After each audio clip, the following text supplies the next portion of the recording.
Good evening, everyone. We are the Gratitude Girls. The Gratitude Girls are in the house. Hi, Lori. Hi, Catherine.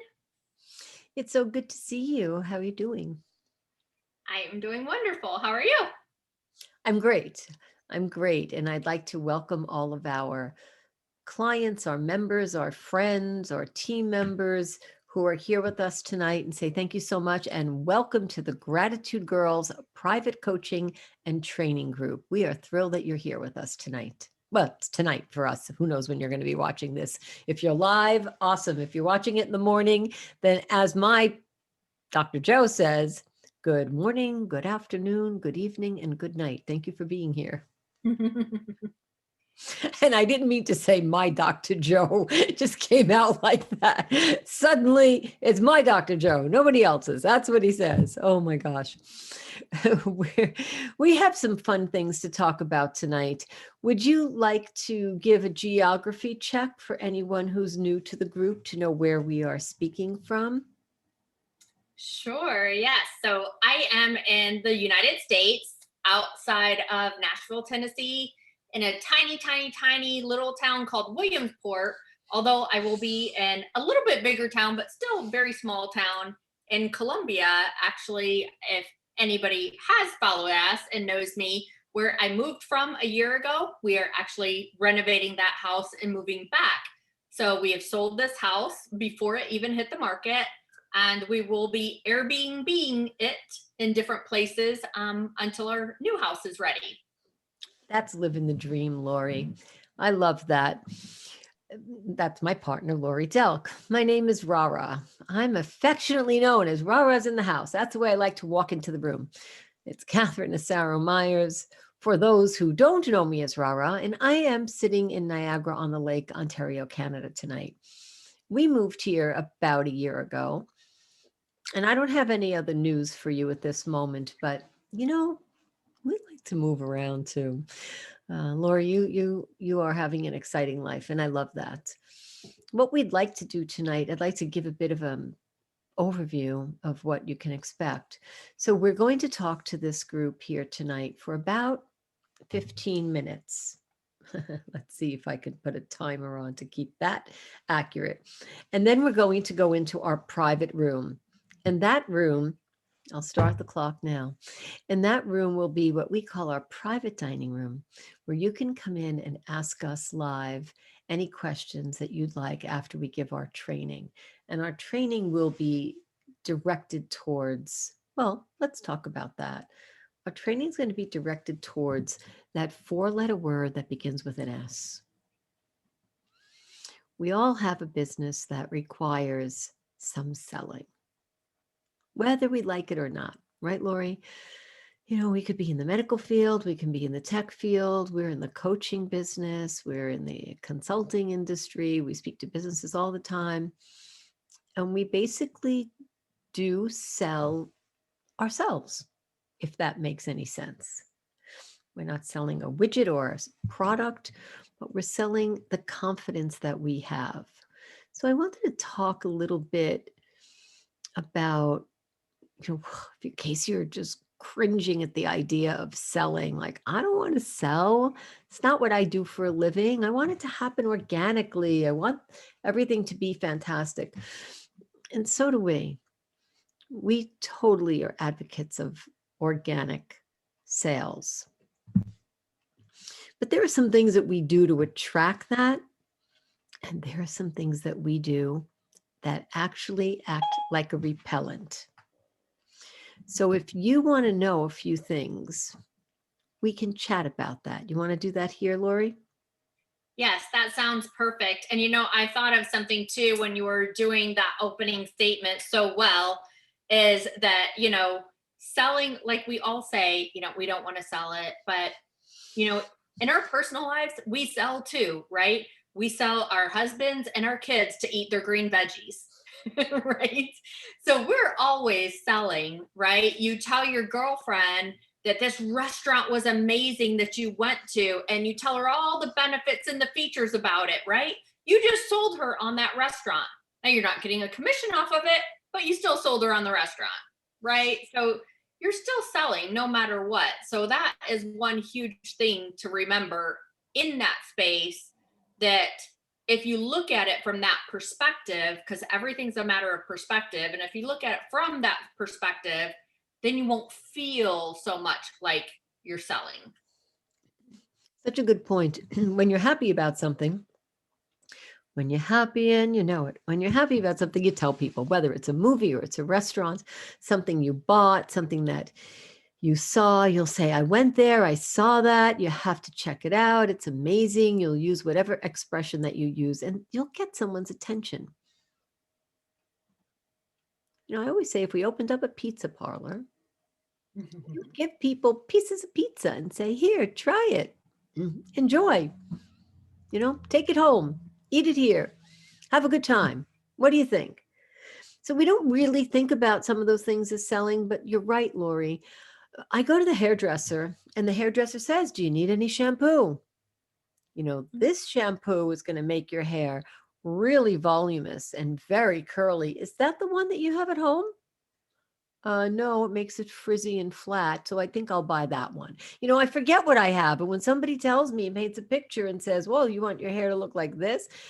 So it's maybe more of a benefit. If you get this, this is the benefit. And I say, sure, I want something that's going to give me a better result than I have usually as a result of maybe just being complacent. So if I'm open to change, I would be open to a sale. So think about that. There are some things that we do that just kill the sale. I don't want to say that we do it. I don't want to say that you do it, but be aware. Did you ever hear someone say, I'm going to start right into it, Lori. What will it take for me to get your business? Like, just tell me what it will take. Okay.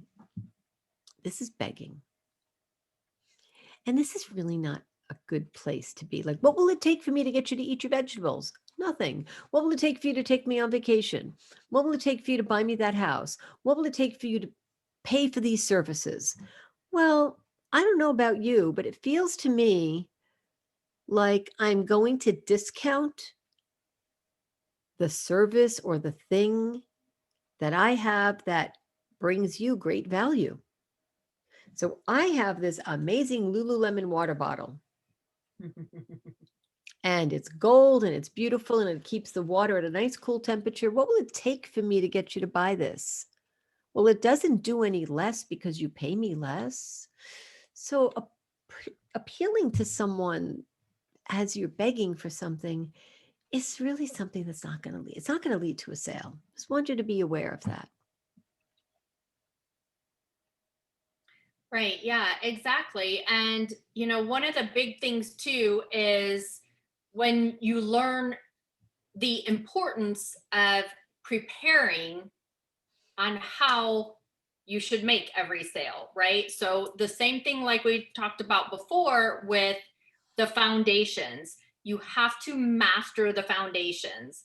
So when you master preparing how you're going to prepare for every sale, then you're going to have those foundations cleared. So then you can go into appointments and actually make the sale. That's a really good point. I like to use this word very often, which is diagnose. It's my bracelet hitting the microphone. I'll take it off. I like to talk about diagnosing things. Now, immediately we think about diagnosing a problem. What's the problem with your computer? Let's diagnose it. What's the tech issue? Let's go to the doctor. Let's diagnose it. Tell me what happened. Are you bleeding? Does it hurt? Where does it hurt? What happened? Okay, this is the diagnose aspect. If we uncover the pain and we diagnose it, and then we present the right solution, think about that. The sale becomes easy and obvious. So if you're thinking about where is that in my life? How does that happen? Take it to something personal. Take it to your children. Where does it hurt? Let me put a Band-Aid on it. Let's go get an ice cream. All right, give me the Band-Aid. Hurry up. I want the ice cream. It's easy and it's obvious. We do it And so that's really naturally. Yeah, sorry, I thought of something that that's so perfect because you want to identify their pain points, right? So your child is bleeding. My son came over last night and he went out and worked on his car that he had parked at our house that needed some help. And he came in the house and his finger was bleeding. So I saw his pain point, right? I took him in the bathroom. I cleaned it up. I put peroxide on it. I put a Band-Aid around it. Of course, he said I was being more gentle with him now at 26 than I was with him at 5. Haha. But Perception. But yeah, identify their pain points, right? And then you can figure out how you're going to fix it. Right. And that's what makes it so easy and obvious, because we're not saying, oh my gosh, you're bleeding. That's terrible. Diagnose it, present the right solution, not 5 solutions. Do you want to put a Band-Aid? Do you want to bleed? Do you want to go to sleep and get blood? Those aren't even solutions. In the sale, we often say too much. Don't beg for the sale.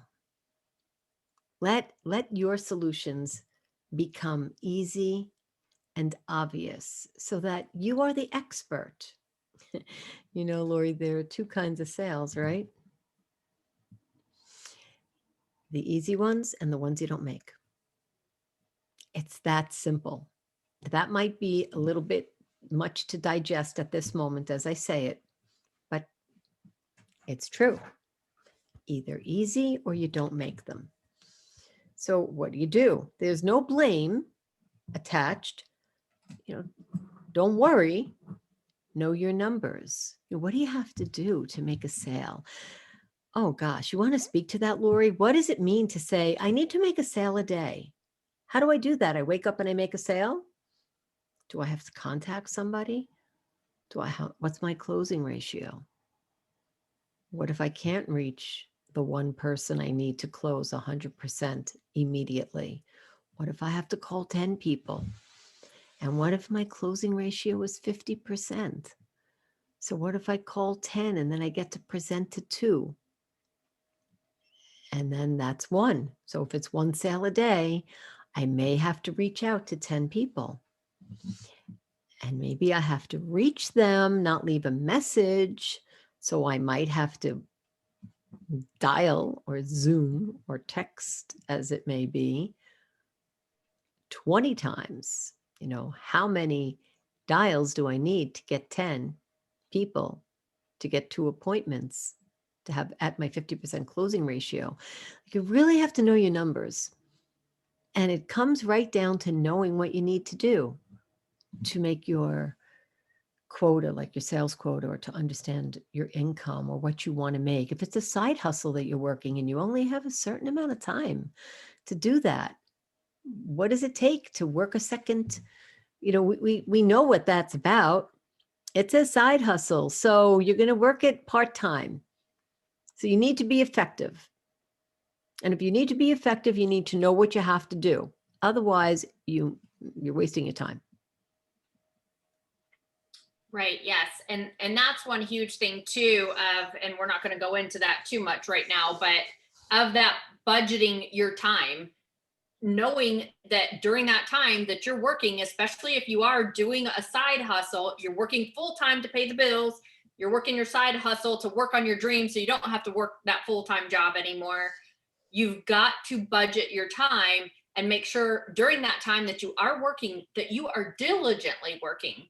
So like with me, I don't work another job, but the same thing. But my new thing is spending time with my husband. And so I still have cut short all the work that I do now. So when I am doing my work, I have to make sure that I'm doing it. I'm not doing other things. I'm not falling into the Facebook drowns, or the YouTube videos or I don't do the TikTok, but the TikTok videos. where you just fall into that. Oh, this is cute. Oh, this is cute. Oh, this is cute. Look at that squirrel, right? You can't fall into those rabbit trails. Right. Oh, go ahead. Was I interrupting you? No. So you made me think about this. I don't know if this is a good note to close on. It's personal, but you made me think about this, and we were chatting earlier. Budget your time, budget your money, budget the way you do things, and come up with a strategy. So I'm going to share a very personal strategy that I came up with on the weekend. Now, you may laugh at this, but it may make sense. I like to shop, and I have a lot of clothes. All right, good for me. Moving forward, I don't want clothes that I'm not going to use, that I'm not going to wear, clothes that I'm going to outgrow. I'm not going to like the styles, whatever. So I decided I'm going to buy something because I'm going to wear it. Not because I like it and found it in 5 colors, because I did and I could. But what would that do? If you want to be intentional, it doesn't matter what your intention is. Well, I mean, it does as long as it's uplifting and it's above board. So my intention is not to waste my time buying things that I'm not going to wear, that are going to sit in the closet and take up space. So I have a birthday coming. So I bought a birthday outfit. And then if I'm going somewhere else, or if I have a meeting on Zoom and I want somebody to see me differently, I will go and buy an outfit for that. And that way I will have what I need specifically. So I will wear it and it will not hang up in the closet with the tags on it. Not that I have clothes with tags that I don't wear, that doesn't happen. But the point of that example is to set an intention and then do it, and don't waste your time or your money or someone else's time. So when it comes to sales, I think it's important to be intentional. It is for me anyway, so that it's not an accident. Sales don't happen by accident. They happen because Lori and I are very, very much on the same page about blocking time off, or if the word block doesn't seem right, scheduling time, allowing the vibrations of the day to come in and to rise above so that we can keep doing the things that we love to do. Spend time with our husbands, spend time with our family, spend time on self-care. Hey, that's pretty time consuming. If you don't take care of yourself and you say, oh, I never have time, talk to somebody who does. It takes a lot of time and you have to be scheduled to do that. Otherwise, you're just not going to feel good. So when it comes to sales, think about what we talked about and try not to put yourself in the position of begging. It's really not a good idea. It's not a happy place to be. I have my eye on the time, Lori. We're right on. Perfect. Yes. And same thing. So I'll just say one example, like the clothes thing I did this year moving into this house. I hung up everything the proper way. And despite my OCD tendencies, I decided anytime once we wash clothes, then I go to hang it back up, I hang it up with the hanger backwards. So that way at the end of the year, going to go through, and anything that's not turned around, then we let somebody else love it, because obviously we didn't love it enough to wear it this year. So and the same thing, since we're going in different places constantly, we're not buying as many clothes either, because we have to tote them with us. But I love that. so I'll just close with really quickly of, going back to with your goals. So think about for example, how many sales you want to get in a year, or how much money you want to get in a year, and then work it back. So you have your yearly amount. So then divide that by 12. And so then you've got your monthly amount, divide that by 4. So then you've got your weekly amount, and then divide that by 5 if you only want to work 5 days a week. So then you've got your daily amount, right? And then, like Catherine said earlier, figure out your ratios, right? And you can only do that by tracking it. But, if your ratios are 50%, like she said, that's a really good ratio. But still, even at that, then you're thinking about, so you have to talk to 2 people, present to 2 people to get 1 sale if you're at 50%, right? So then how many people do you have to talk to allow you to present to them? So we'll just use the same 50%. So if you're at 50% of that, then you have to have 4 people to talk to get right? To get to the two to present to get to the one sale. So then beyond that, so then same thing, going with the 50%. So that means you need to get eight people on the phone actually talking to them, or Zoom or whatever it is, to get to the schedules, to get to the proposals, right? So then how many people do you have to network with or meet to get to be able to talk to those people, to get them to answer the phone for you, to get them to respond to your text or respond to your Facebook message or your LinkedIn message, right? So you back everything down from this is your end goal, then you back everything down to where it's manageable. And then you realize, okay, so where can I go networking, whether it's on Zoom or in person, and then figure out how many people you need to meet, how many people you need to start building that relationship with, and then go through the steps. I love that. And you can start by building relationships right here with us and with this entire group. So if you're new to that concept, or if you're a novice and you want to meet some new people, let's build relationships. So Lori, if somebody is watching for the first time today, before we go into our private room, do we want to make any comments to them about it? Yeah, so definitely. So if you're joining us and you're watching right now, we go for about 30 more minutes into our private room. So click on Zoom and type in the name Lori Delk, all lowercase, no space, LAURIEDELK. Just look at my profile if you're not sure. And put that in Zoom at the ID spot, and that brings you right into our private room. So every Monday night, we do 15 minutes of coaching and training public, and then we do 30 to 45 minutes of private training. So we love having people on with us. And so just come on, jump off Facebook, join us in Zoom, and we will see you next week. Thank you so much. And check out our website. You might find a few new things there that would be interesting to you. And you can give us a call or give us a text and we'll give you some more detail on it. We call it Try Us On for Size. Yeah, so Thank see you. what that means. If you want to try the Gratitude Girls on for size. I like it. Yes, me too. Talk to you later, everyone. Ciao.